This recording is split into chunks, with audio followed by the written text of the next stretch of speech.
YouTube, what's happening? It's the guy, not your average trucker, coming to you on a Sunday.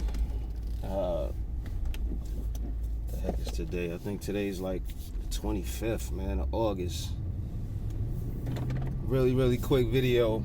I get people messaging me every single day, wanting to know, yo, man, not your average trucker, man, how you get contracts? Yo, man, I got one truck, I want contracts. Yo, I'm thinking about getting my authority, I want contracts. Contracts. That's the question I get asked probably the most, one of the most. And to that I say this, I always respond with how I did it starting out.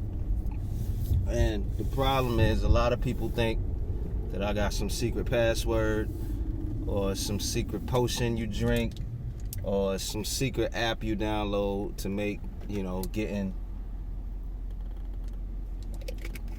contracts. Y'all gotta forgive me, man. I just finished cutting the grass, man, so I need some electrolytes. But anyway, a lot of people hit me up and they just think I got some easy answer that's gonna guarantee you a contract tomorrow. And that's not the case, man. Fact of the matter is, when I first started out, I would do what's called cold calling. You understand? I would, the first way I did it was whenever I was booking loads, random loads with brokers, whenever, because you gotta understand, at the beginning, I wasn't driving. I initially got into trucking to let my cousin and this other cat we hired work. You understand? It was never my goal, never my intention to be an actual truck driver. I just got the CDL because I didn't want to, own something that I didn't know how to operate. That's stupid. You understand? You never want to own a piece of equipment, own vehicles, own things that you can't, push come to shove, maneuver and operate yourself. That's how people take advantage of you. I would always be at the mercy of other people otherwise. But like I say, I got my CDL initially just so I can have it while I'm owning these trucks, let other people drive for me, and collect the checks at the end of the day. But what I used to do in the beginning, because when I first started out, I didn't have my broker authority, I just had a carrier authority. So whenever I would book loads through these random brokers, I would call a shipper and introduce myself, introduce my company, let them know, hey man, we picking up a load from you today. If you have any questions or you have any other needs, hit me up. I would get them ETAs, things of that nature, you understand? So I would also let them know, hey man, I have trucks in the area often, and if you need something, hit us up. Simple as that, man. Right? So it came to a point where some of these shippers, once I found a lane that I liked, and we was doing it repeatedly for a broker, some of these shippers got used to hearing my voice, and they would request my company directly from the freaking broker. So the broker would hit me up, hey man, I got that such and such, that load from A to B again, man, you want it? Yeah man, send it over.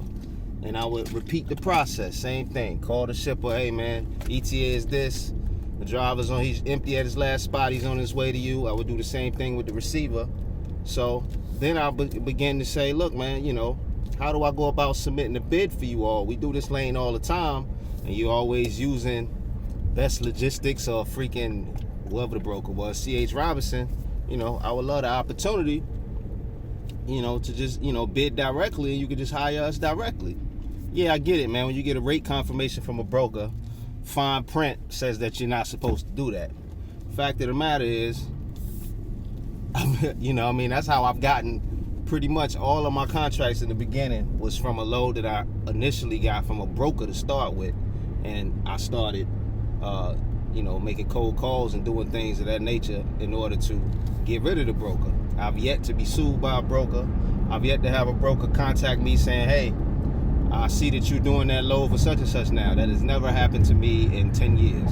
So take that, take that as you wish. But like I say, people always ask me how I get contracts. I initially started by doing calls once I booked the load with a broker, just familiarizing myself with the freaking shipper, you understand? But then after that, I started, before I got my broker license, I started just doing cold calls in businesses around my area, you understand? I knew that initially I like sending trucks Charlotte. This is when we first started. Charlotte to the Midwest.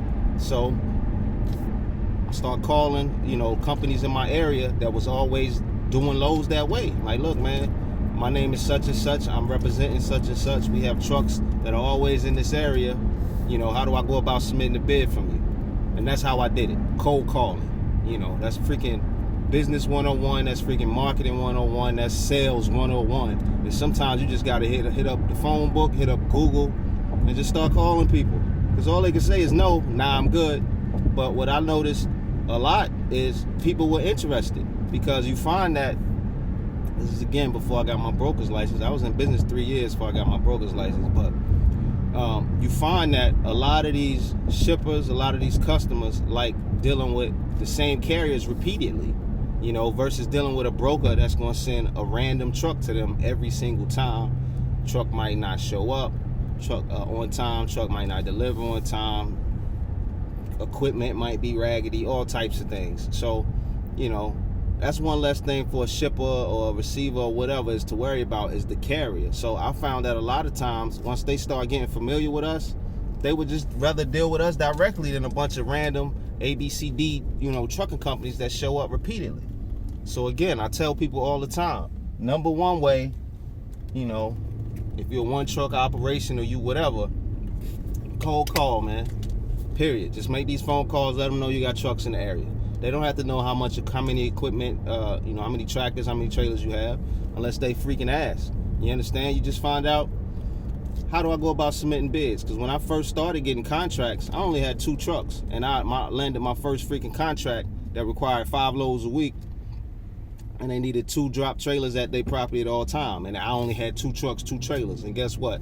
I went out initially, started freaking renting some trailers, went out, bought a truck, and was using the freaking temp service to keep a driver in the truck until I hired a permanent driver. You understand? Sometimes you gotta hustle. You gotta do what you gotta do in order to make your business expand. But for all y'all that message me, all y'all that email me, and I give y'all the same exact response, is listen, man, you gotta do cold calling.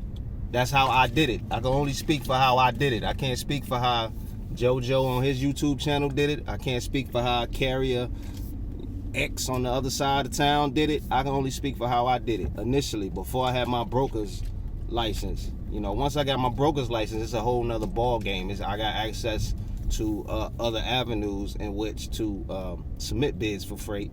But it's still, at the end of the day, boils down to freaking cold calling at the end of the day, because you get access to all these other websites as a broker in order to place bids.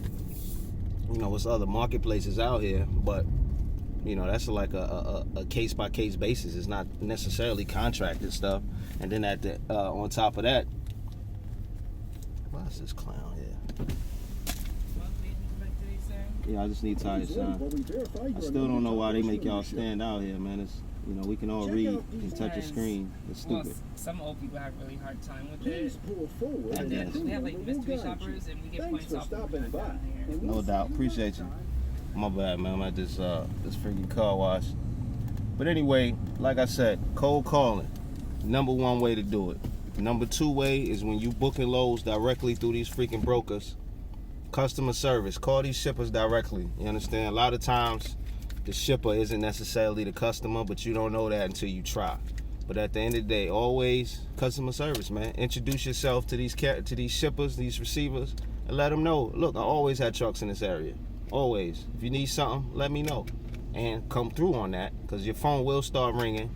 Either A, from that shipper requesting you from the broker, or B, that shipper contacting you directly, and you got to be ready to move. You put this bid in, know what you're doing when you're submitting this bid. A lot of people just putting these low numbers out here, and when they win the bid, they surprised that they not profiting as much as they thought they would, because your silly self putting this low bid out there. That's just like bidding on some spot market stuff. But it's your guy, Not Your Average Trucker. Really quick video. Like I said, I just finished cutting the grass. I'm out here at this car wash, and I'm about to go. My wife and kids at church, man, and you know, I'm about to go sit and eat breakfast somewhere. But your guy, Not Your Average Trucker. Trucker Not Your Average Gmail. Trucker Not Your Average Instagram. Y'all be easy.